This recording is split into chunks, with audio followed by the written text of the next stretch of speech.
Erokamano ahinya Nyikoromoga Jwang', telo machielo kaka watimo pile kendo bende wayango ni welo ma opogore opogore. Kawuono wan kaendi ka achiel kuom ne wuod lowo ma bende biro yangonwa nyinge.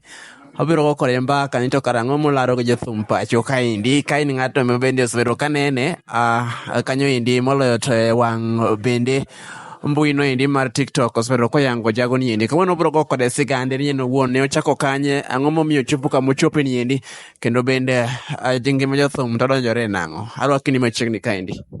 Erokamano Jwang'. Kamano. Nyiswa ni to nyinge wuon en ng'a kapok odhi mbele gi chenro masani endi? An nyinga mang'era godo e mbui e wang' jowi kar TikTok ka, iluonga ni Spin Doctor ama Mr. Kede Junior. Spin Doctor kata Mr. K. Ang'o miyiero nying mar Spin Doctor? Spin Doctor nyingno nayudo ka koro nitie ga jathum nini DJ manahero sana, iluongo ni DJ B. En Okuyu, to ne waserado kode area mar Kawangware, to nomoraga sana. Koro mix ge te yudo ka kogo mix to nyaka oluongre the Spin Doctor. Okay. Koro kanye mnadhi akawe nyingno. Koro ng'isa ni ngoma biero. Ahero thum maratari. Maratari. Tango michaki medo nying mar bende Mr. Kede Junior? Mr. Kede Junior, gimomiyo naluongora ni Mr. Kede Junior, nitie ndalo mane kane wane mbui, to bwana miluongo ni Mr. Kede mabe ong'ere, mabe go jothumbe sana. Koro noyudorega gi Mr. Kede ka wago content achiel. To nwaduogo warado gi Mr. Kede Nairobi ka noa Mombasa. Koro bang' ka noa Mombasa no, koro nochuno ni nyaka wadhi wago kode content. Mwa koro ang'ise ni kamochopeni, koro adhi bet oluonga mondo abed junior mari. To kuma bete junior mari ni, content wa ing'eni koro chalre. Kanye momiyo naluongora ni Mr. Kede Junior. Safar mari mar donje mbui ochalo nade, nikech ing'eni mbui biro seche moko gik moko ma opogore opogore. Kaka iyudori e mbui kaendi masani endi, jomoko nyalo yangi kata ka iwuotho kaka chande. Mbui ka to ka nadonje, ting'eni an be nokashughulika gi wach mar mbui, nikech kaluwore gi tich manatiyo. Koro mbui ka nadonje ndalo mane the late Baba Mona nonindo. Koro chieng' mane Baba Mona nitero dala, temane osiepna moro iluongo ni Austin. Emane oluonga mwadhi kode liel. Koro ka nwadhi e liel korgi the late Baba Mona, kanye mana donjo godo e mbui. To ka nadonjo e mbui ka nitie gik mana challenges ing'eni nitie ga e mbui kae. Mondo idhi igundua nini mari, content mari, inyalo kawo muda. Koro nitie gik mana golo e TikTok, but seche moko yudo ka golo to onge kuma dhi e viral, but ka nadhi ayudo content mara nagolo mobiro maliet sana. Mr. Kede, kata bende Mr. Kede Junior, mano endi the Spin Doctor. Adwaki e Jawa, koro nikech sani Jawa kanyo endi ong'awe mopogore. Ang'o mularo gi Papati? Papati nyathi mofuo seriously, makata Papati ane mana kasani. Chunya nyalo lewa mang'og mawuok adhi mana miel kamachielo. Iwacho nang'o? Ang'o ma... Papati nyathi mok datem. Ineno e Ajawa kae. Ajawa ji goe mopogore.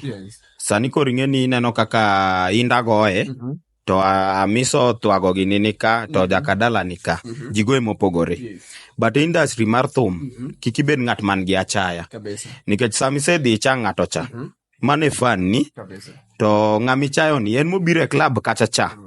200 mogolo cha kata 500 mogolo e get kacha cha. Mane pesa machuli. Koro konego bed ni chai, mane boss mari. Koro Papati gima omiyo an agoye to be boka nyalere. Papati ocha nyaka fans mage. Mangiso ni pesa matin mimiyegi, pod ochago nyaka jok mamiye pesago. Nyaka jomondike. Nyaka jomondike.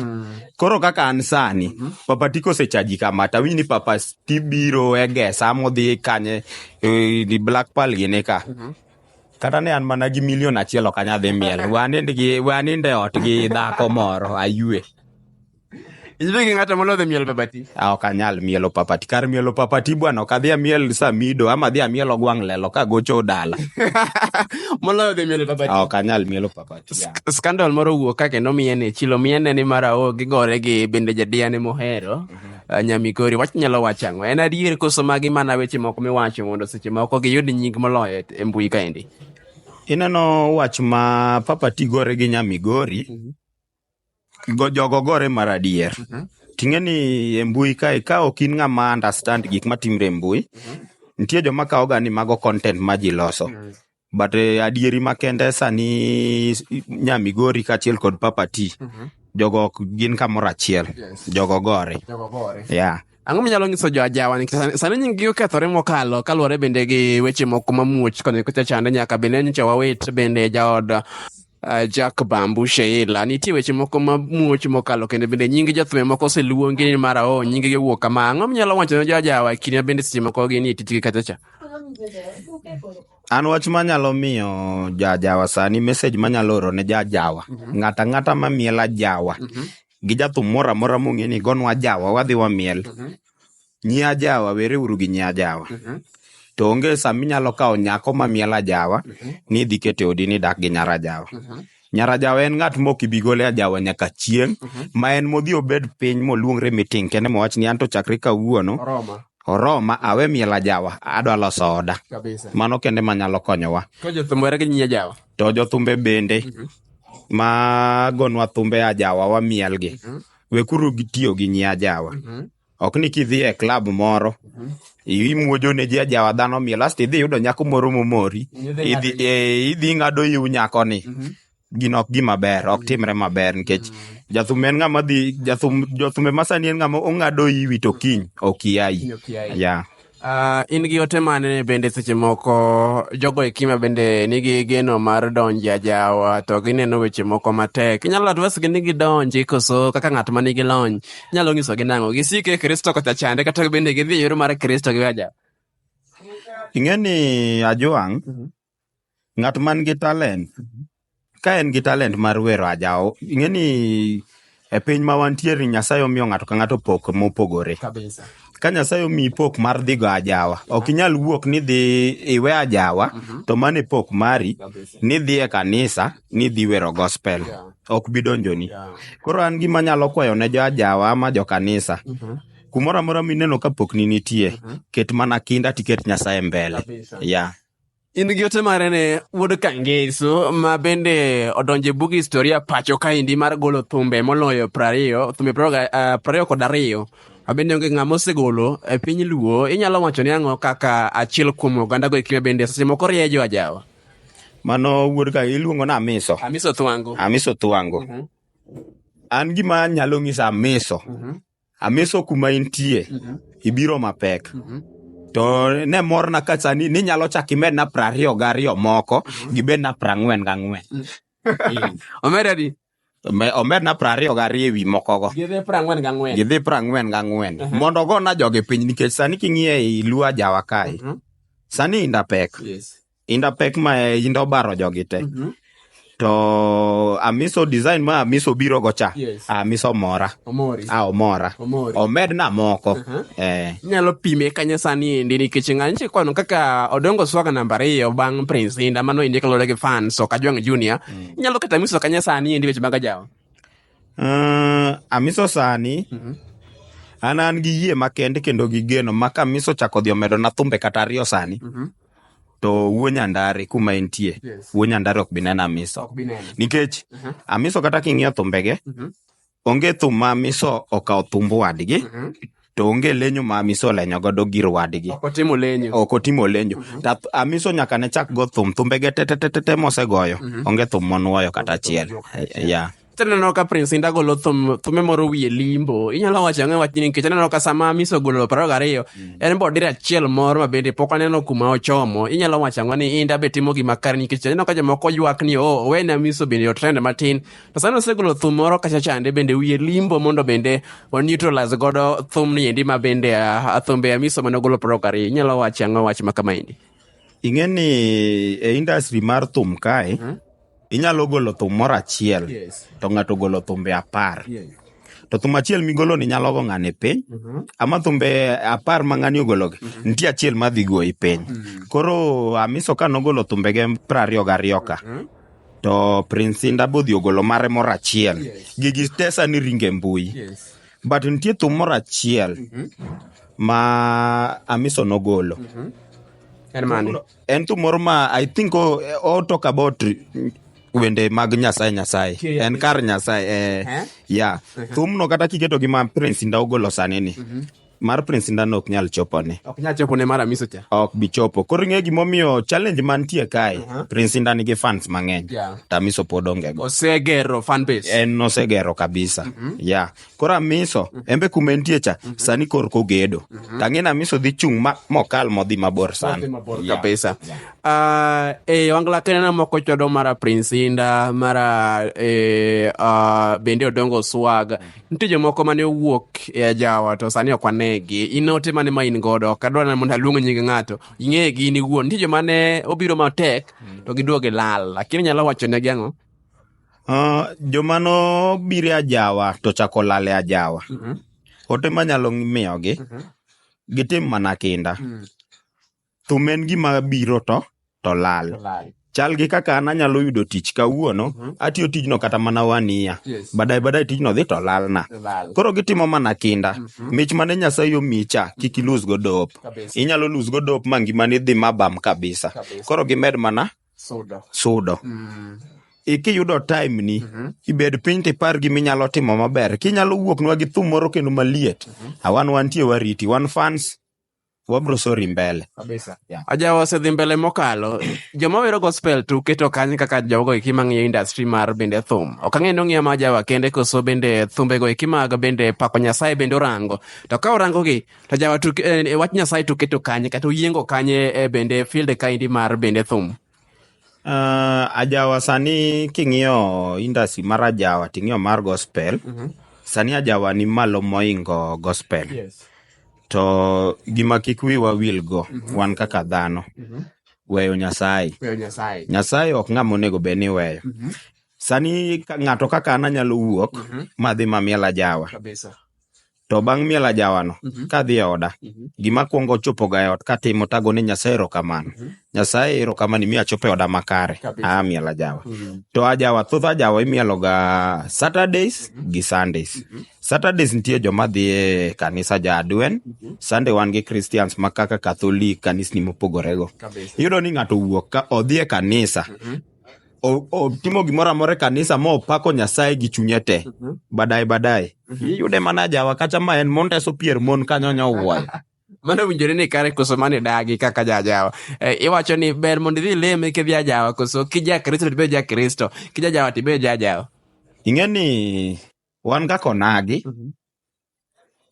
piny Kenya ka oseng'isore ni wan e jora to kata pinje ma ok ong'e ni Luos gin jora kama kawa donge gimokwongo kae ne poni kumidhi miel Ajawa no timre Sunday in ja Catholic ama in ja Anglican gini ka to in ja SDA ki in ja SDA dhi e kanisa gone Nyasaye erokamano nikech kowuok Monday nyaka Saturday michopeno Nyasaye mong'e gimoro amora dhi e kanisa igone Nyasaye erokamano kitieko kiwuok e kanisa ni no inyalo gochongi piny gate odi ting'iso Nyasaye kawuono takwakwa ni ng'wona kawuono chieng' Ajawa adwa dhi miel Ajawa e gesa ka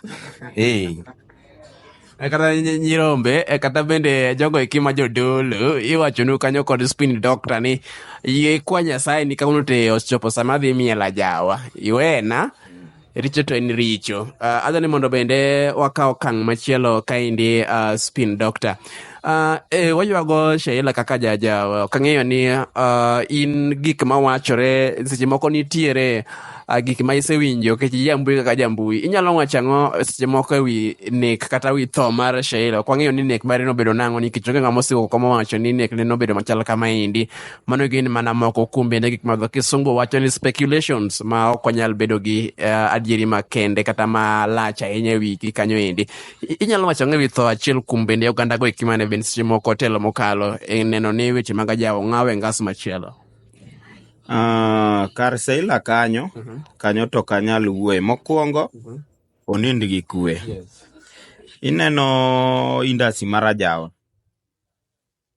Ajawa kae ng'ato kaka an anyalo wuok gi madam e Ajawa kanyo ma era makre matwere ta ma ok inyal pogo but wan joma chuo kapok ifwenyoga wan e joma nigi nyiego molo kata joma mon inyalo golo nyake Ajawa muweru mukendru lakini Nyako kata bed mana ni ok odhi e chode, owuok odhi kata e shughuli ge, ng'eni joma mon nigi chamas. Maybe owuok odhi kata e chama, in kiduogo tishuku ni nodhi e chode. Koro mago gik makelo nek, kelo njore matindo tindo e udi. But advice manyalo miyo dhano e piny Luo wa mokwongo, kech gigo osetimre mang'eny. Ng'ata ma miel ajawa, kiyudo nyake ajawa, kik ikaw nyakono niketo rigo ni dak go, ok ubi dak.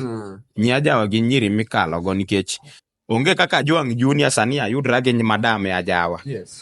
Tadhi kode oda kachacha, bed kode kata 1 week, owuok odok e ode. Kiny yudri kode. Abi ajawa kanyo kong'eni no kanyal biro, tayudi kode. Gino bro kelo tabu. To bro miyo asira man go cha. Anyalo timo gimoro kang'eni atime asira. But kasedhi atimo ni ma nyako ninde bade. Kinyne dhi kosta. Sani koro ineno kaka tho mar Sheila. Sano miyo kata Jack Bambu kuma entie ok en makare. Ok ojielewa. To pod kuma wambe wantie pok wang'e ng'ama nonege. Ineno. Mano koro gima advice mamiyo ji ajawa, wachamuru rae ajawa kachacha. Kidok e ot many ng'ama ing'eni nyabet ge ot. En gima ber jajawa kendre gi jajawa. Jajawa ok nyakendre gi jajawa, nikech sama miel ajawa tayudo jajawa moro, awinj kata ni wuo Nyandare kata jakadala moro gocho Siaya ta Nairobi ka. Tawuok kada dhi miel wuo Nyandare. Ng'eni seche moko anyalo wuok e ot awuondo jaodani. Tich moro maka matek. Adwa dhi lodwa tich.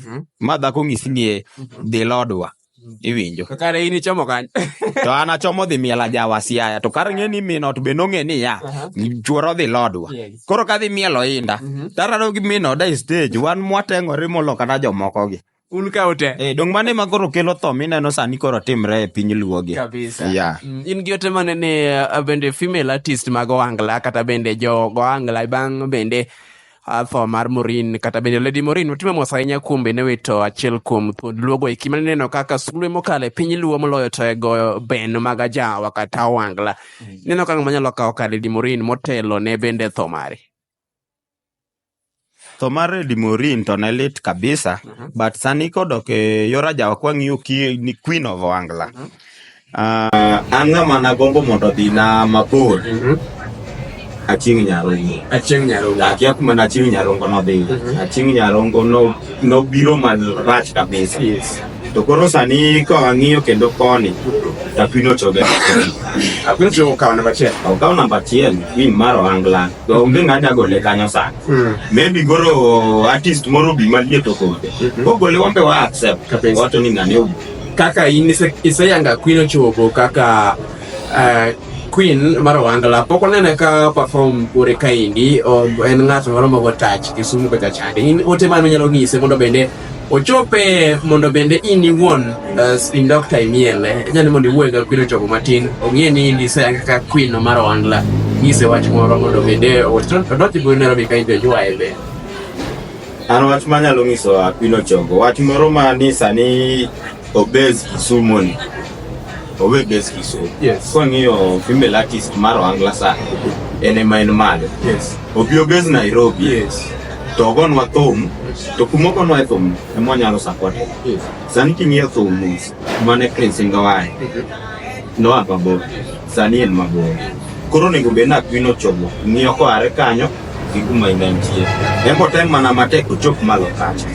To kochopo malo kanyo wan ng'eni wan e fans ge, wan wabro support modhi kabisa. To wach moro ma pod odog to na gi nyithindo matindo ma sama tin ka donje mbui ta yude ko go picha gi papati koro mago ta teruku amanjo ko zonia ngo ba ti so nyaga nyathi mathimba ni inyuolo itwe ne pampas ta do ayuda msarani. Pero oye no kata papati nyathi ma papati ni king'iye maber gi jathum Angwe Jageta. Seno na Angwe Jageta. Asene no picha na bed.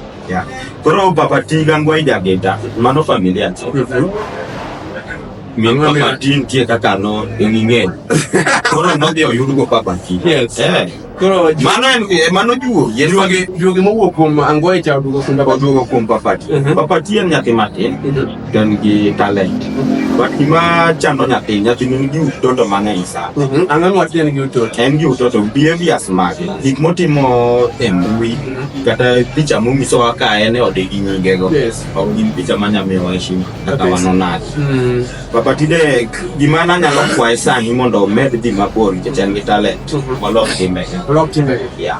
Mano endi oteno endi ma bende ochwali kanyo kod Spin Doctor Papati lok timbe ni mondo dhi maber kaluwore gi paro mar Papati. Ma en interview mostly ka endi kod bende Simba Bugo Wines and Spirit ka ineno gi alwora mare mondo kanyo endi mondo yud math mokue epicenter machiegni kod bende Q launch ka endi wan kae e kama bende wayude math makende ka ineno gi alwora mare moloyo to ne joganda go eki mawuokie Umoja, Kayole, kod bende kuonde ma ane machiegni gi kuonde madongo weki mondo ka mondo yud maniba. Kotieko, in gi ote mane ma bende inyalo wene fans magi kaka bende Spin Doctor kod bende Mr. Kede Junior. Ok ang'eyo ni ote mane minyalo wene fans magi gi kine akoro indi ron mondo walor chenro maro. An ote manyawene ma fans maga, nitie gik mang'eny madwa kelonu, to nitie mpango ma pod an go mbele ka. Koro gimoro amora ma ng'iso unyalo supporta, gik ma kocho dapro ng'iso gi gik ma nyalo hitaji ma ginyalo miya support. To wadwa kelonegi gik manyien. Kabisa. Yeah. Inyalo yudi nang'o tije moko bende simogo gochopo iri mondo bende ugo mpaka unyisgi ni tinye time nang'o nichako kanye kata bende promote ne ande moro several influencer moloyo to Limelight TikTok kata chande inyalo yudi nang'o kuonde machalo kaka TikTok, Facebook, YouTube koda ka bende samoro namba ni mar ong'we yamo kanyo ine. An e TikTok inyalo yuda kaka Spin Doctor, in brackets Spin Doctor Mr. Kede Junior. To Instagram antie kata kaka Spin Doctor 770, Facebook aluongo Spin Doctor Kenya. Number simu en 07 26 522 176. Yeah. Apo kwa tieko dakika ariyo kende producer ma bende yakolone Amiso Thwango wer kido ja Uganda in gi ote manene kume keche wachore ni en producer no kugo lokume mathuth mokalo kata bende okotimo ne ng'ato thum mora mora molenyo kwa ng'ato then in gi ote manene producer mogolone Amiso producer mora mora ok neno kata maber e piny luo. An producer manogolone Amiso Thwango thumbe debe nanya yude kata mana sani gima datimo ne Nyasaye mung'e. Mar ariyo, omega idho nangas mamalo. Odhi malo kabisa. Okal na kuma ne wuod Phoebe gi nitie mogolo ne wuod Nyandare gi ne thumbe ka. Okal na kanyo obede okang' mamalo kabisa mondo kata wuod Nyandare ni bodhi kanyo go chako gole gimoro kabisa. Omani kuma producer mar Amiso nitie. Omani kabisa. Amiso biro marach bwana. Matata sani ingeni ajawa kanya. Ajawa ka ng'ato nigi king ne mar kabisa. Sani ingeni luo wachore nitie jomo wacho ni Amiso Thwango sani e king mar Ohangla, nitie jomo wacho Prince Inda, nitie jomo wacho ng'ato nigi sani nitie. Tineno sami wuok mikao pesa ni medhiga e club midhi mielo Amiso. Ami wuok idhi mielo Prince Inda ma Jakadala ma Elito. Amodongo swag. Mane king mari mar Ajawa. Malajawa. Yeah. Ben adier Spin Doctor isepedho Ajawa ka indi ni seche moko weche moko mag mudho mopondo mag pete mag teru mag alama bulu moko nitie Ajawa. Agulu to kanya wacho ni onge. Ing'eni e piny ni ng'ato nigi Nyasaye. Kabisa. Nitie jomo ni agulu, nitie joma lamo kite mopa, to nitie joma lamo Nyasaye. Kabisa. Koro ng'ato ka ng'ato e piny kae nitie gima ng'ato geno. Ka kigeno Nyasaye, maybe an ok agene. Ama ng'ama chielo kogene. Yeah.